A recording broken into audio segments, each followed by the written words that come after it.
Assalamualaikum. This is Tahir Afaki and you are watching my channel Wide Vision. इंसानियत की development में ideas का role बहुत ज़्यादा अहम है। आइडियाज़ ही हैं जो कि किसी भी सोसाइटी को बिल्ड करते हैं, दुनिया को बिल्ड करते हैं। इसलिए आप देखेंगे कि किसी भी मुल्क की तामीर और तरक्की में बड़ा किरदार वो आइडियालॉजिस्ट का है, जिन्होंने आइडियाज़ दिए हैं। आइडियाज़ बुनियादी रोल अदा करते हैं। पाकिस्तान बनने में सबसे अहम रोल अल्लामा इकबाल का है, प्रैक्टिकली कायद आज़म का है। आइडिया था, उस पर इम्प्लीमेंटेशन हुई है। इसी तरह हम देखते हैं कार्ल मार्क्स, उसने आइडिया दिया। अब आइडिया की एग्जीक्यूशन के लिए, उसकी इम्प्लीमेंटेशन के लिए लेनिन ने काम किया, स्टालिन ने काम किया, माओ ज़ेडुंग ने काम किया और बड़े लोग हैं जिन्होंने काम किया। आइडिया था, आइडिया की इम्प्लीमेंटेशन हुई है।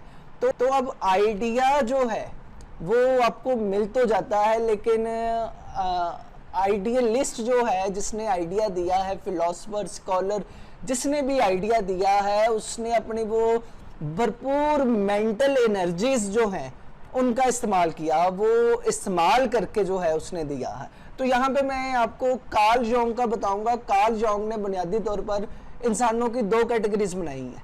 एक उसने कहा कि इंट्रोवर्ट हैं, दूसरे है एक्सट्रोवर्ट। इंट्रोवर्ट का क्या काम है? वो जहन पे जोर देते हैं, गौर व फिक्र करते हैं, सोचते हैं और कुछ नई चीज़ लेके आते हैं दुनिया के सामने। और एक्सट्रोवर्ट का क्या काम है? एक्सट्रोवर्ट का काम है कि उन आइडियाज़ को सोसाइटी पर इम्प्लीमेंट करते हैं। लिहाजा हम देखेंगे कि जितने भी दानिश्वर आए हैं उन्होंने महज आइडियाज़ दिए हैं और उन आइडियाज़ को लीडर्स ने इम्प्लीमेंट किया है। तो इसलिए होता ये है कि सम टाइम जो दुनिया में जो स्कॉलर्स हैं उन्होंने जो आइडियाज़ दिए हैं उनमें कुछ डिफरेंस भी मौजूद होता है। मतलब वो आइडियाज़ तो उन्होंने, ज़ाहिर बात है, पूरे वो ज़हनी गौर व फिक्र से, इस्तग़राक़ के साथ और मुख्तलिफ चीज़ों को कैलकुलेट करके वो आइडिया दिया है। लेकिन जब प्रैक्टिकल लाइफ में जो लीडर जो है वो प्रैक्टिकल लाइफ का होता है, तो उसे प्रैक्टिकल लाइफ में समझ आता है कि देयर आर समथिंग डिफरेंट। कुछ चीज़ें जो कि एक स्कॉलर ने कही हैं, प्रैक्टिकल लाइफ में वो काफ़ी हटके हैं। जैसे हम देखते हैं मार्क्स ने आइडिया दिया, लेकिन बाद में लेनिन, उसने कुछ तरमीम की, उसने बताया कि ये समथिंग इज़ डिफरेंट। जैसे कि जो लेनिन के दौर में इंपीरियलिज्म आ चुका था, इसलिए उसने कहा कि imperialism is the highest stage of capitalism. तो इस पर उसने वर्किंग की।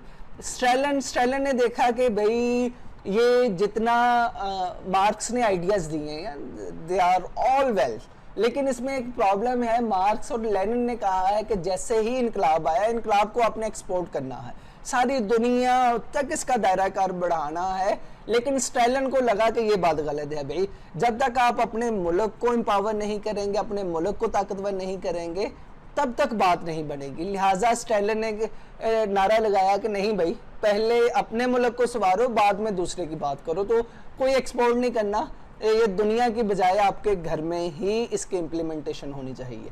फिर जो है ये अब प्रैक्टिकल फील्ड का बंदा है। फिर अगर हम माओ ज़ेडुंग को देखते हैं, माओ ज़ेडुंग ने इन दोनों को ही परसीव किया।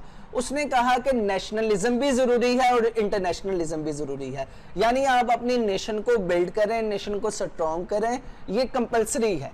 यानी इधर इनहराफ किया मार्क्स से भी और लेनिन से भी, बिल्कुल स्टालिन की तरह। लेकिन ये भी कहा कि भाई इंटरनेशनलिज्म, आप दुनिया में जो जद्दोजहद हो रही है सरमायादारों के ख़िलाफ़, जो जो लोग लड़ रहे हैं उनको भी आप मदद फराहम करें, उनकी भी मुआवनत करें। तो ये दोनों तरह का, ये बिल्कुल एक बैलेंस्ड नज़रिया है। तो ये जब आप प्रैक्टिकल फील्ड में होते हैं तो कुछ आइडियाज़ जो हैं उनमें कुछ आपको तरमीम व तहरीफ करनी पड़ती है अकॉर्डिंग टू सर्कमस्टांसेस। तो ये ऐसा ही हुआ। इसी तरह अगर आप देखते हैं एडम स्मिथ ने लिबरलिज्म का नज़रिया दिया, क्लासिकल लिबरलिज्म कहा जाता, तो उसमें कुछ कमियां कोताहियां हुई, कोई मसले हुए। जैसे ही ग्रेट डिप्रेशन आया तो जॉन केनीज ने देखा कि भाई इसमें प्रॉब्लम्स आ रहे हैं। प्रॉब्लम कौन सा है? एडम स्मिथ का सबसे बड़ा नजरिया जो कि लिबरलिज्म की जान है, that was less is fair, which means non intervention of government. तो यहां पे जॉन केनीज ने कहा कि नहीं, यहां पे स्टेट को इंटरवेन करना होगा। विदाउट इंटरवेंशन आप ग्रेट डिप्रेशन से निजात हासिल नहीं कर सकते।